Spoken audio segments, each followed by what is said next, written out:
देवेंद्र फडणवीस हे एक अतिशय मोठा नेता आहे। स्वतःच्या कर्तृत्वावरती नगरसेवकापासून महापौर, महापौरापासून आमदार, आमदारापासून डायरेक्ट राज्याचा मुख्यमंत्री आणि मुख्यमंत्री झाल्यानंतर राज्याला त्यांनी काहीतरी दिलं आहे, एक विचार दिले, एक विकास दिला, एक राज्याला दिशा देण्याचा प्रयत्न केला। आतापर्यंत आम्ही ज्या वेळेला महाराष्ट्राच्या राजकारणात नाव पाहत होतो त्यावेळेला वसंतदादा पाटील म्हणा आणि शरद पवारांनंतर दुसरा कोणी मुख्यमंत्री तसा होऊ शकत नाही अशा प्रकारची जी भावना होती ती आज लोकांच्या मनातून कमी झाली।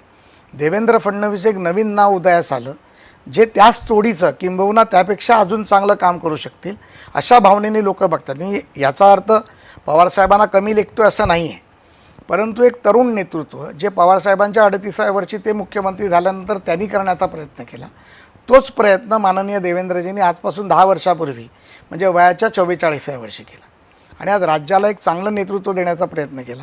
अशा माणसाबरोबर काम करत असताना त्यांचा आमच्यावरती जो विश्वास आहे किंबहुना आम्हाला जे बिरुद दिलं जातं की विश्वासू किंवा जवळचा, तो आमच्यासाठी बहुमान आहे आणि तो बहुमान करत असताना आम्हाला देखील वृषाली ते पाहावं लागतं की त्यांचं कुठे नाव खराब नाही झालं पाहिजे, त्यांच्या नावाला कुठे डाग लागला नाही पाहिजे, त्यांनी दिलेली जिम्मेदारी आम्ही कुठेतरी पूर्ण केली पाहिजे। आणि ही जिम्मेदारी पूर्ण करत असताना हे ज्या वेळेला एखादं तुम्हाला आपण म्हणतो पद मिळतं किंवा एखादी बिरुद मिळतं तेव्हा ते टिकवणं देखील फार महत्त्वाचं आहे। त्याचा प्रयत्न आम्ही सातत्याने करत असतो आणि देवेंद्रजींना आमच्यावरती विश्वास आहे याचा मला फार मोठा अभिमान आहे।